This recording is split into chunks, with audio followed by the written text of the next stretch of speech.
एक कहानी याद आ गई मुझे कि एक थे बिगाड़ानंद, नाम तो कुछ और था उनका, लेकिन गांव में सब आदमी का काम बिगाड़ते थे, इसलिए उनको बिगाड़ानंद कहते थे। नाम कुछ और था, लेकिन छाप रख दिए थे गांव वालों ने कि सबका काम बिगाड़ता है जो, तो उसका नाम बिगाड़ानंद ही रखेंगे ना। तो उसको सब लोग, बच्चे बूढ़े जवान, सब गांव के बिगाड़ानंद करके पुकारते थे पीछे में, पर सामने में नहीं बोलते थे। सामने नहीं तो ओरिजिनल नाम बोलते थे, पर पीछे में बिगाड़ानंद कहते थे। तो उनका नाम ही चल गया था बिगाड़ानंद भाई। सबका काम बिगाड़ता, किसी का भी काम बन रहा, किसी की सर्विस लग रही तो टांग अड़ा दिए, किसी का कुछ और हो रहा है तो वहां मतलब बिगाड़ने का काम करते थे। एक बार क्या हुआ, गांव के सरपंच साहब थे, उनके बेटा को देखने के लिए बेटी वाले, लड़की वाले आए। बिहार में लड़की वाले लड़का को देखने आते हैं, हमारे यहाँ लड़की वाले लड़का को, लड़का वाले जो है लड़का वाले लड़की को देखने जाते हैं। तो लड़की वाले लड़का को देखने आए सरपंच साहब के। तो सरपंच जी ने अपने बेटा के उसके लिए बड़ी स्वागत तैयारी किए, मतलब कि लोग आए तो इनके अतिथि स्वागत के लिए मिठाई रसगुल्ला जो कुछ था सब मंगवाए, फल फूल सब मंगवाए। लड़की वाले आए, बढ़िया से नाश्ता किए, सब कुछ किए। अब सब बात चली कि कितना पढ़ा है लड़का, क्या काम करता है, सब कुछ चल रहा था। तभी बिगाड़ानंद आ गए। तो सरपंच साहब ने सोचा कि शादी की बात है, बात पक्की हो रही है और बिगाड़ानंद बीच में आ गया, कहीं ये बात को बिगाड़ ना दे।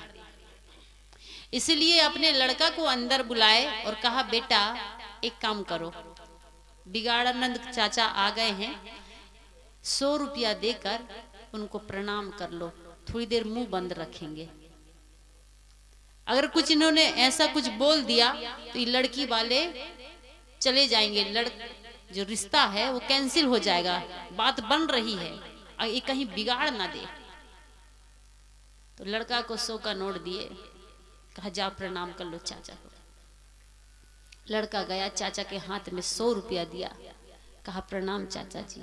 कहा खुश रहो बाबू, तुम्हारी मिर्गी की बीमारी ठीक हो जाए।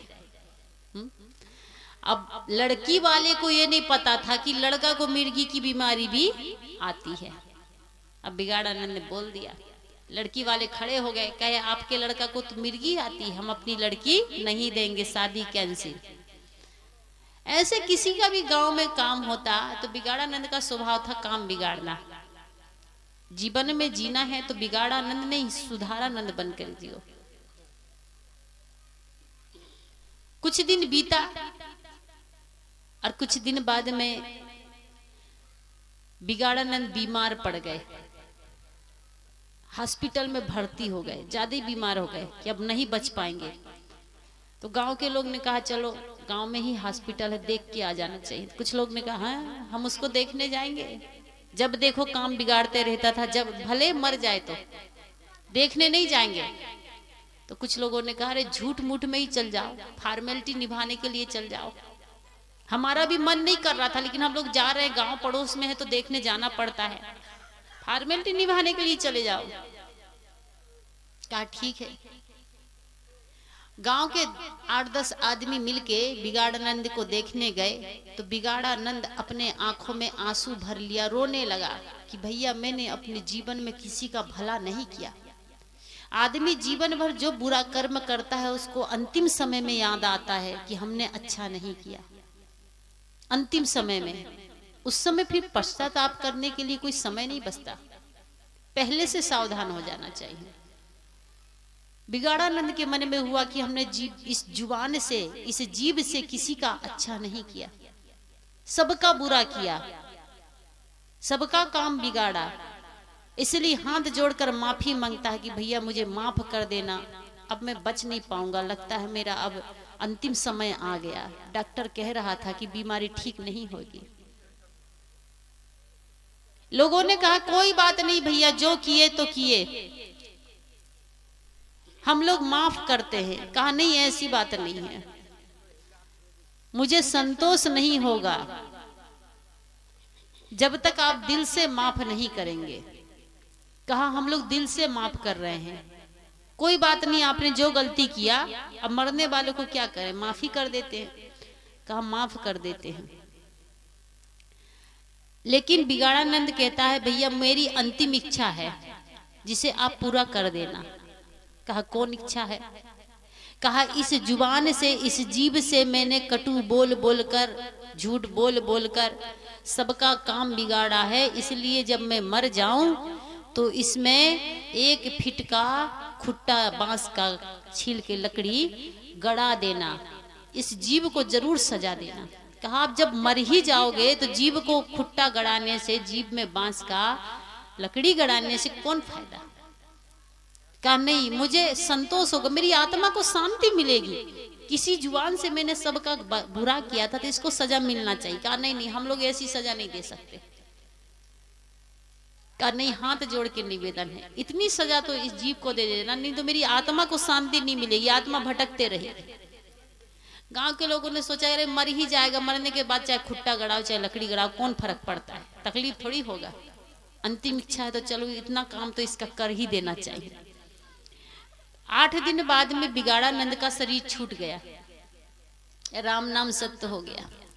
गांव के सब लोग इकट्ठे हुए कि भैया आप चलो इसको डोली बनाओ, गड्ढा खोदो, इसका अंतिम संस्कार करो।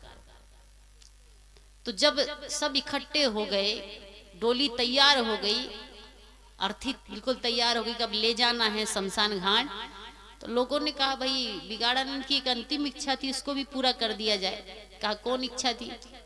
कहा कि 1 फीट का बांस का खुट्टा जुबान में, मुंह में गड़ा दिया जाए। कहा ठीक है, अब मर गए हैं तो गड़ा देना चाहिए, इच्छा पूरी कर देना चाहिए।